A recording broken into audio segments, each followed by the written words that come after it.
Olá, seja muito bem-vindo ao canal Mercado Explicado.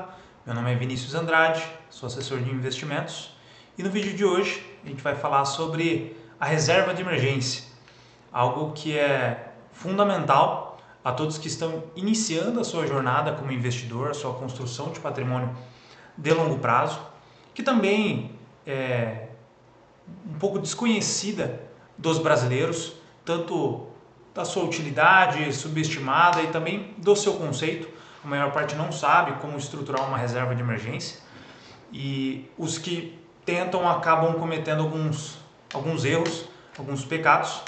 E nesse vídeo eu quero detalhar um pouco como é a construção dessa reserva de emergência, e é algo que na minha assessoria eu gosto muito de trabalhar com os meus clientes, porque sem ela estar bem estruturada, é muito arriscado que a gente parta para os outros objetivos, as outras estratégias de investimento, outras classes de ativo.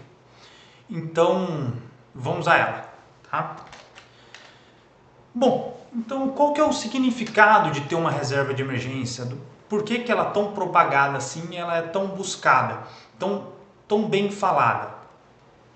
Bom, aqui eu separei alguns tópicos. Primeiro é que ela é uma conquista financeira importante. Num país que a gente vive, em que a maior parte da população brasileira, mais de 60%, está endividada ou tem algum tipo de dívida ou vive um mês após o outro, né? E sempre numa corda bamba, conquistar a reserva de emergência, ter um colchão ali que vá nos resguardar em momentos de adversidade, é uma conquista financeira importante. Então, primeiro de tudo, tá? E partindo dessa conquista, vem os seus benefícios, né, de tê-la. Então, a tranquilidade, então ter uma reserva de emergência por trás, a gente fica bem mais tranquilo e a gente tende a dormir melhor também. Também esse é o objetivo dos investimentos. Esse é o objetivo, um dos objetivos importantes que a gente tem quando a gente começa a investir, começa a construir patrimônio, que é dormir tranquilo. E a reserva de emergência, ela cumpre muito bem isso. Saber que a gente tem um colchão financeiro e que caso algo aconteça na nossa vida, a gente vá conseguir arcar, tá? E também tendo uma reserva de emergência, as coisas elas não atuam contra você, né? Traz uma solidez financeira, então você consegue partir para outros investimentos, você consegue arriscar mais e as suas finanças pessoais elas ficam mais sólidas, né? E também assumir riscos. Então a gente vai falar um pouquinho mais para frente.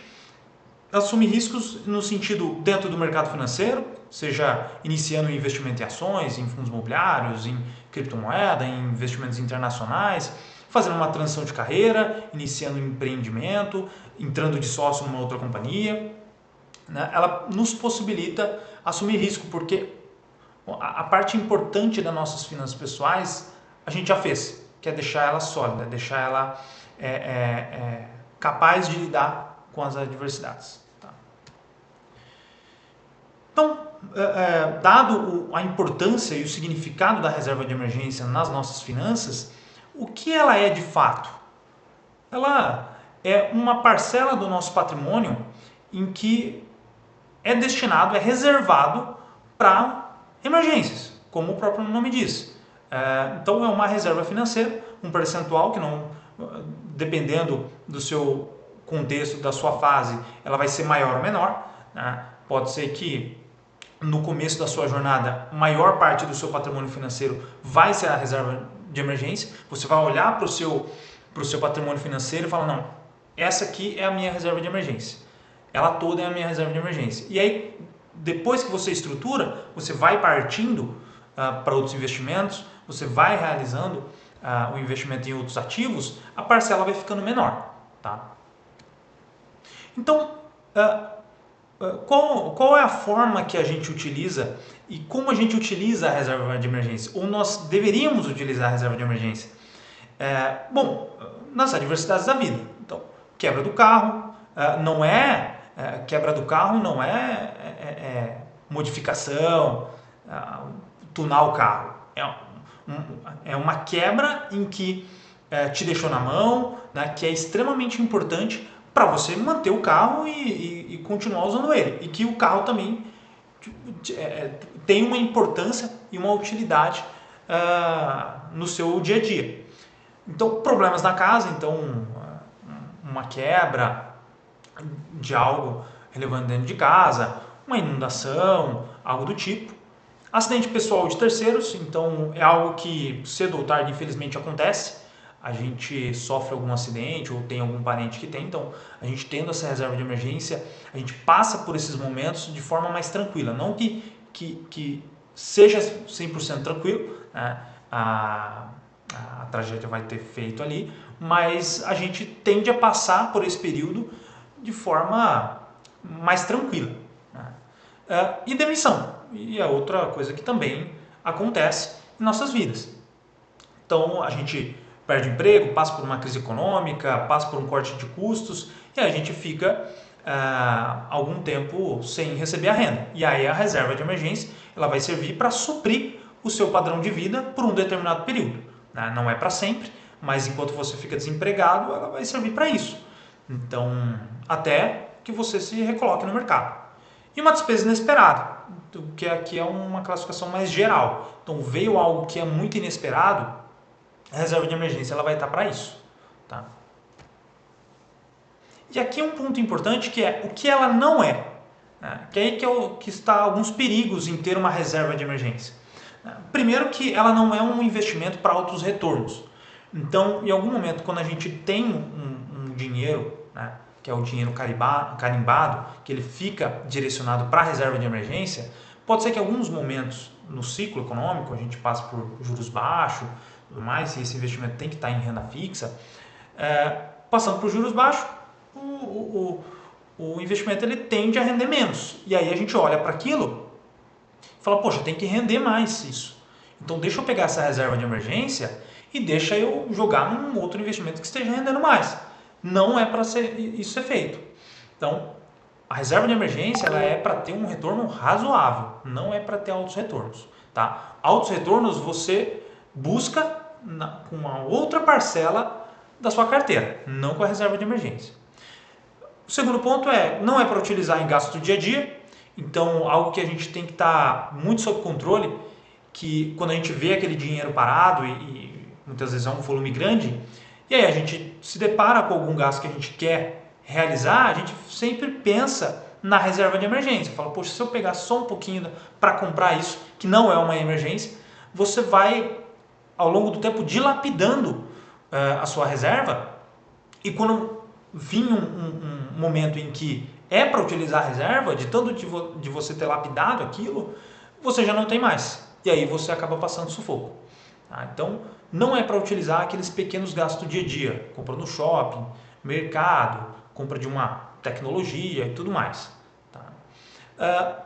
Usar para objetivos de médio e longo prazo, então, aqui na ilustração eu coloco um carro, então, algo que, um carro que você estava pensando em comprar daqui a 3 anos, você tem o valor do carro na sua reserva de emergência.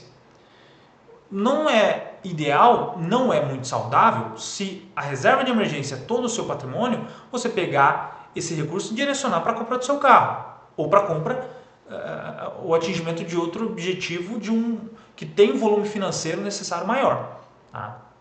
Então, a reserva de emergência não é para objetivos de médio e longo prazo que requerem um volume financeiro muito grande. De novo, para esses objetivos a gente destina uma outra parcela da nossa carteira, não a nossa reserva de emergência. E, complementando o primeiro tópico, não é para investimento de risco. Então, a reserva de emergência, como eu vou detalhar mais à frente, ela tem que estar em investimentos que são seguros, com baixo risco, menos voláteis e com um retorno razoável. E só, não é para a gente tomar risco com a nossa reserva de emergência. Ela nos ajuda a tomar risco, mas não é para tomar risco com ela. Tá? Agora, quanto ter em reserva? Que fica uma incógnita. A regrinha de bolso é que a reserva de emergência ela seja 6 a 12 meses dos seus custos fixos mensais fundamentais. Então, claro, vai depender de cada contexto, da capacidade de aporte de cada um, do padrão de vida e tudo mais, como também da volatilidade da renda. Então, se eu tenho uma renda mais imprevisível, o ideal é que a gente tenha uma reserva de emergência mais longa, né, de 12 meses. Se eu sou, por exemplo, um funcionário público, um servidor público, e a tendência é que eu tenha uma renda mais previsível, eu posso me dar o luxo de ter uma reserva de 3 meses, 6 meses, que é algo que eu não tenho previsão de ter um cessamento da renda.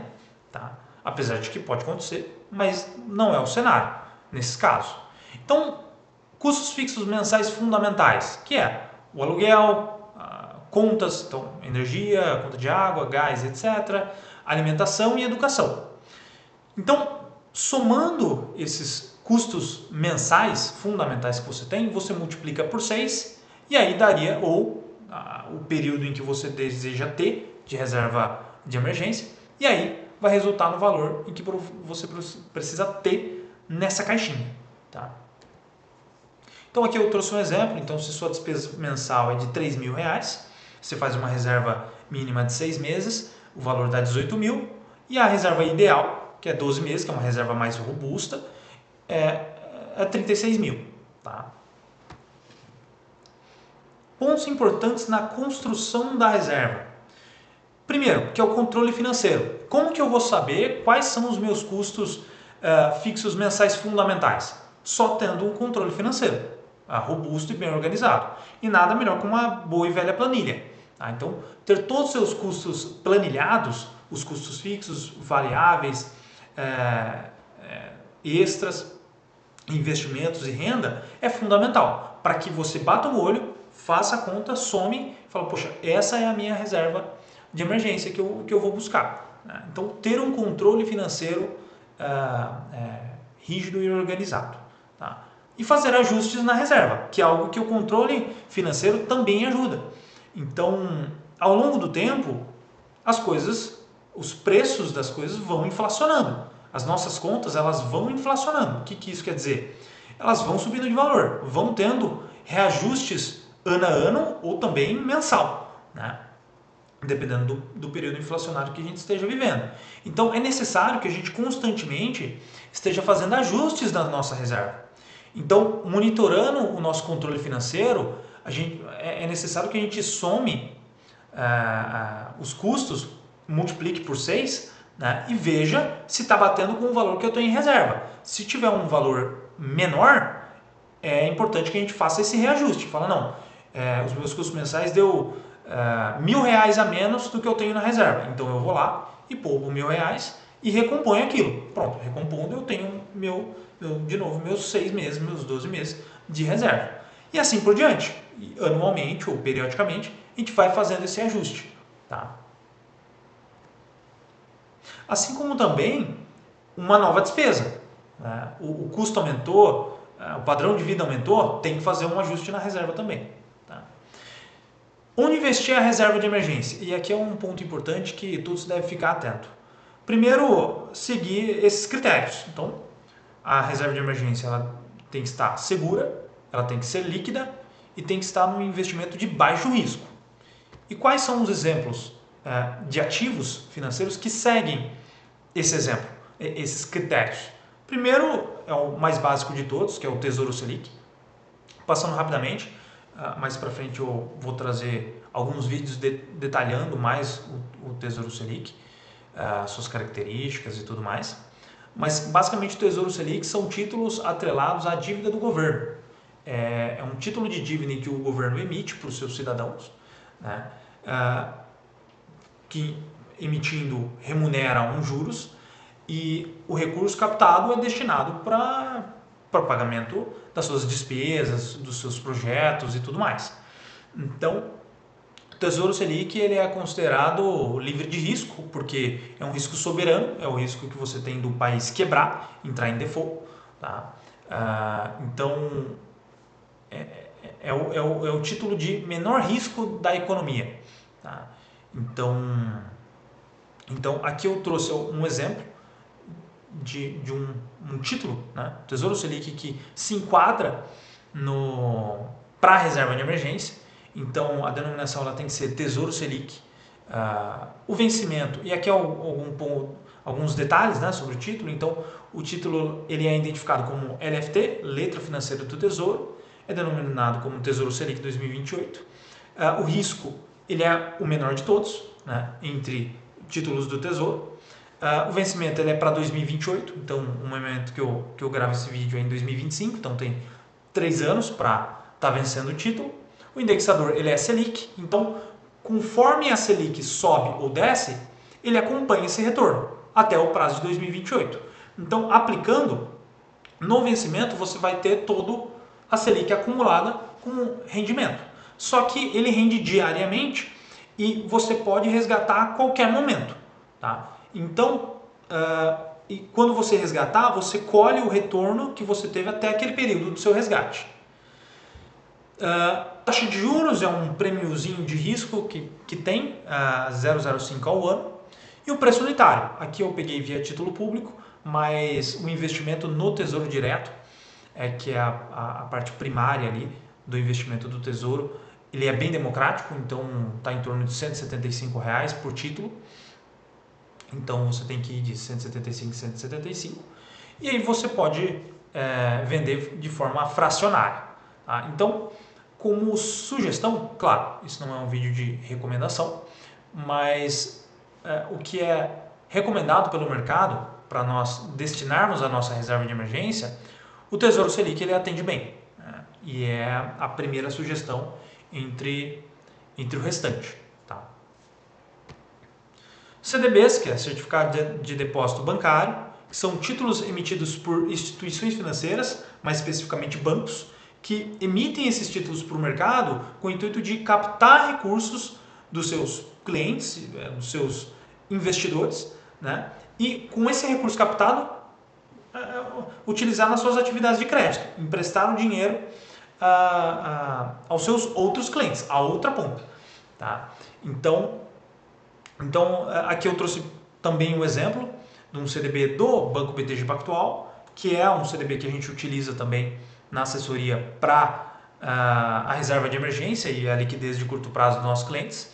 Então, aqui falando um pouquinho, o CDB ele é pós-fixado, então aqui no caso ele segue o indexador CDI, né? Certificado de Depósito Interbancário, que é um índice de referência para renda fixa, que é o CDI. Tá?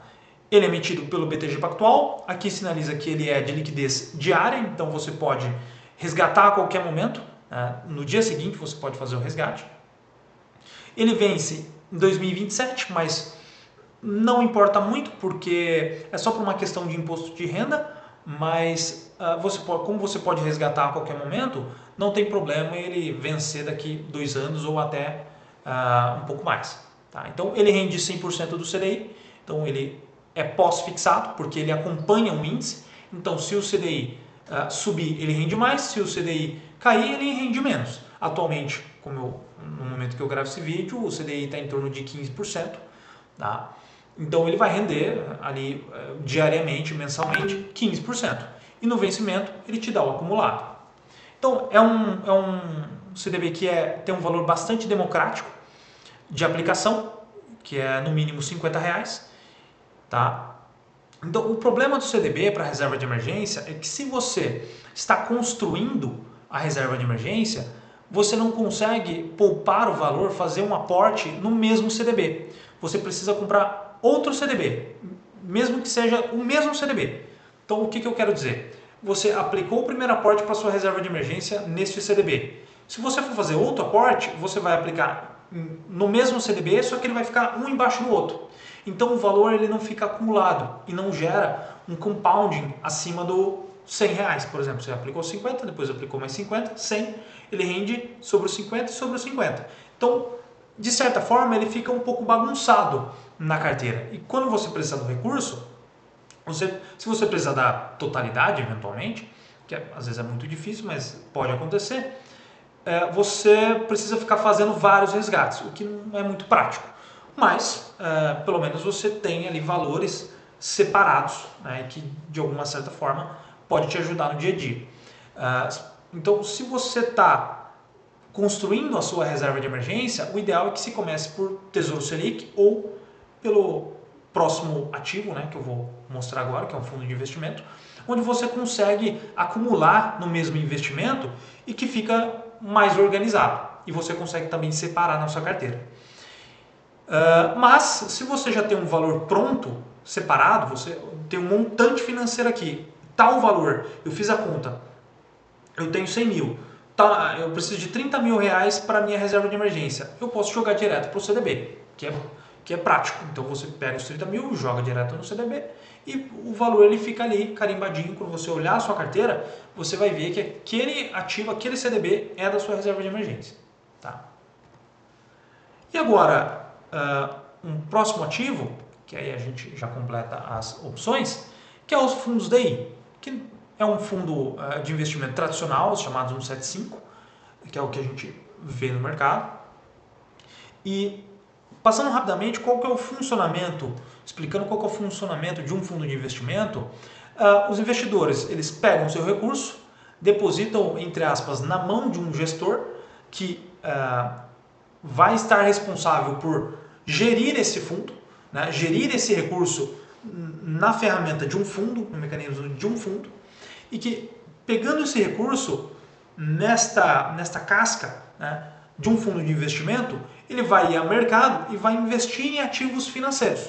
Né? Então vai investir em Tesouro Selic, em CDBs, e aí compondo uma carteira, de acordo com uma estratégia, ele vai, a partir do momento dos investimentos desses ativos, ele vai adquirir, vai angariar retornos, né, e vai valorizar as cotas dos seus investidores, que aí é um rendimento diário. Todo dia, a depender do fundo, você vai ver rendendo um pouquinho diariamente. Tá? Então, basicamente, a explicação de um fundo de investimento é essa. Tá? Futuramente também vou trazer vídeos mais completos, explicando como é que funciona essa mecânica, mas é mais para a gente dar uma pincelada para você entender o racional. Então, os fundos DI são fundos que buscam replicar o retorno do CDI, que é o Certificado de Depósito Interbancário, um índice, né, que é referência para o mercado financeiro. Todos buscam superar este índice. Tá?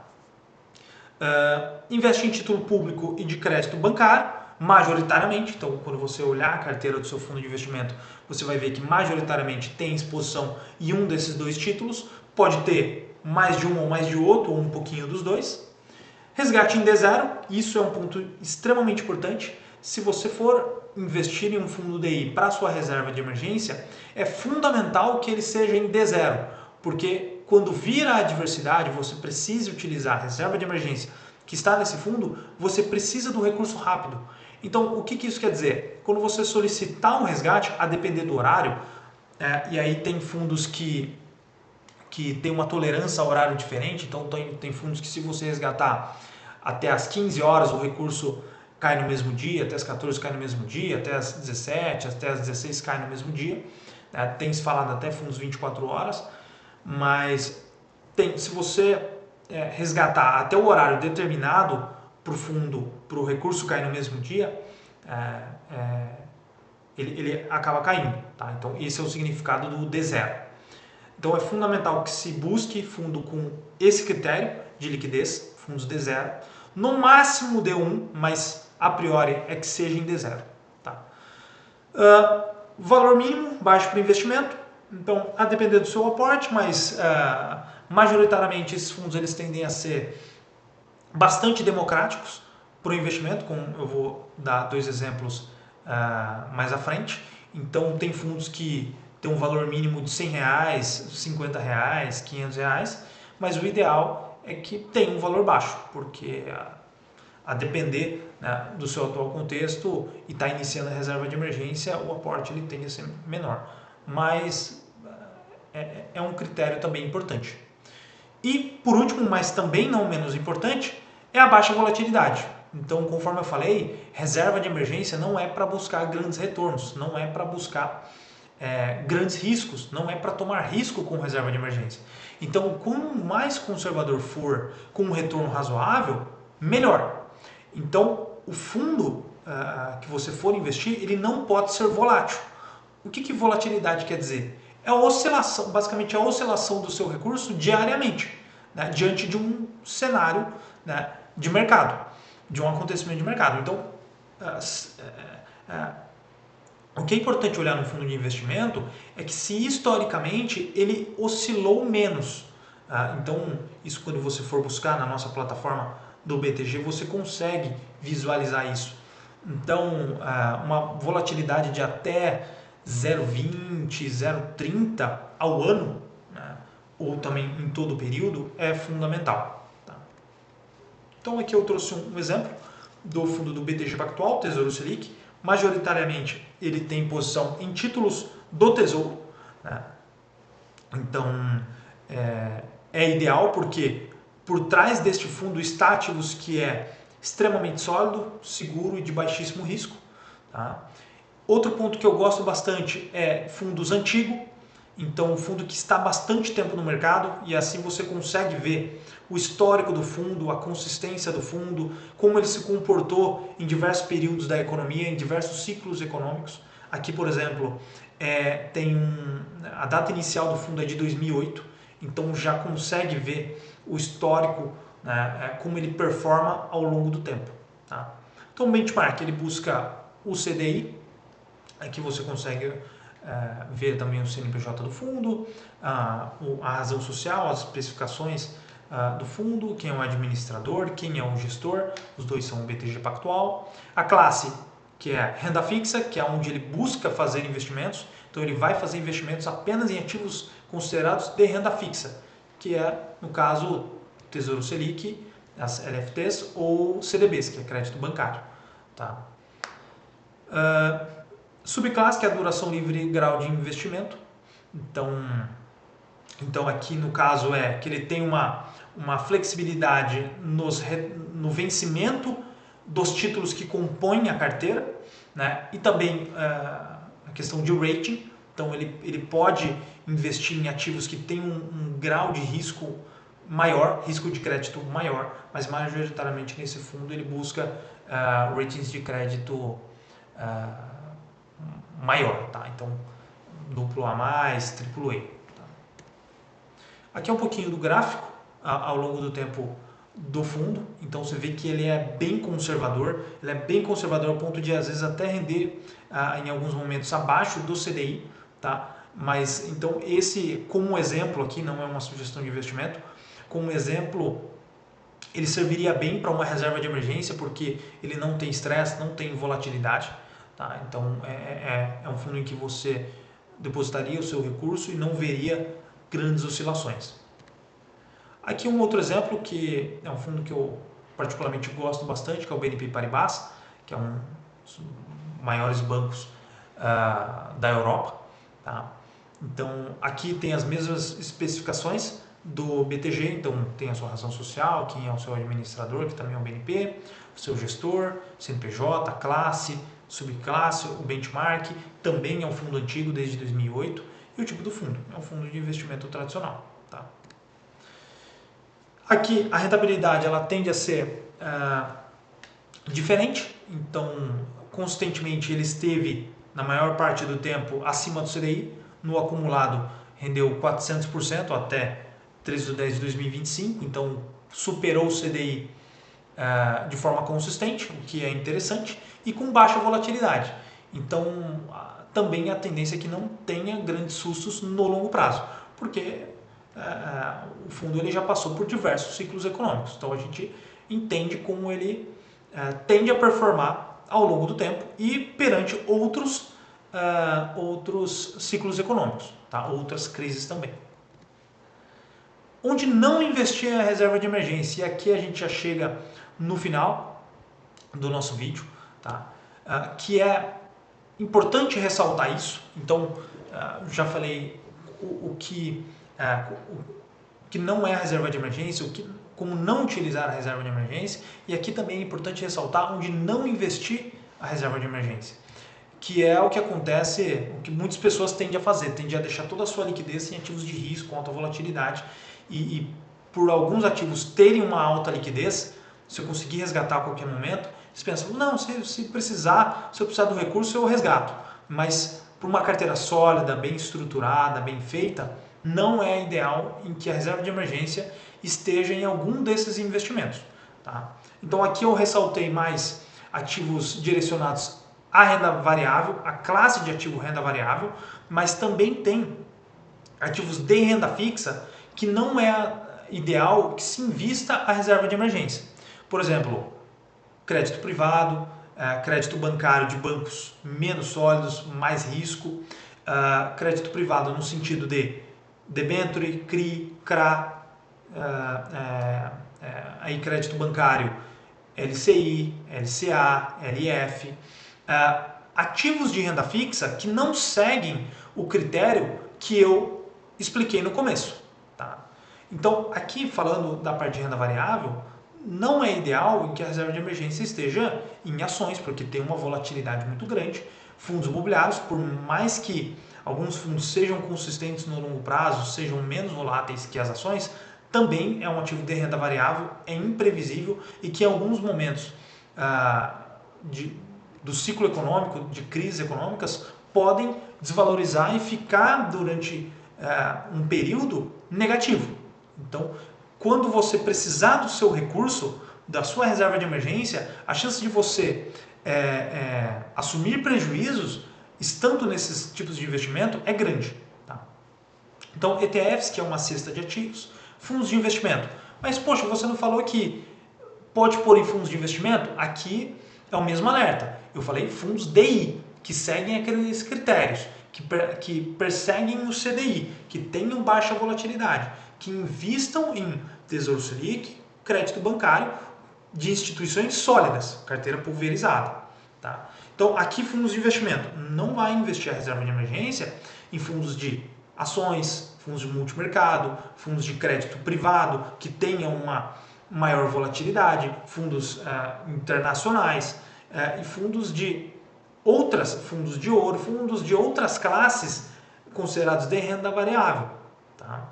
Criptomoedas, menos ainda, por conta de ter uma altíssima volatilidade, uma imprevisibilidade muito grande. Tá? Então não é o ideal, por mais que hoje, mais particularmente, o Bitcoin seja considerado uma reserva de valor, não é ideal, não é recomendado que a reserva de emergência esteja em criptomoedas, em Bitcoin. Tá? Que se for para ter um recurso, que seja fora da sua reserva de emergência, uma outra parcela da sua carteira. E último exemplo, o ouro, que também é muito volátil, muito previsível, passa por ciclos e pode ficar negativo durante um tempo. Tá? Então, chegando ao final, quero agradecer por você estar aqui em mais um vídeo, o segundo vídeo do canal Mercado Explicado. E se você gostou, né, achou que ficou bem explicado o conceito de reserva de emergência, conto com a sua curtida, com a sua inscrição, compartilhar com amigos e familiares que também estão iniciando a jornada nos investimentos e estão procurando construir a sua reserva de emergência. Me mantenho à disposição para caso tiver alguma dúvida. Aqui embaixo do vídeo você pode deixar o seu comentário com a sua dúvida, que eu vou prontamente procurar responder. E também, se quiser entrar em contato pelas disponibilidades de contato que eu deixei no vídeo e também no meu canal, no meu site Mercado Explicado, fique à vontade, vai ser um prazer te ajudar. Então, mais uma vez te agradeço e nos vemos no próximo vídeo.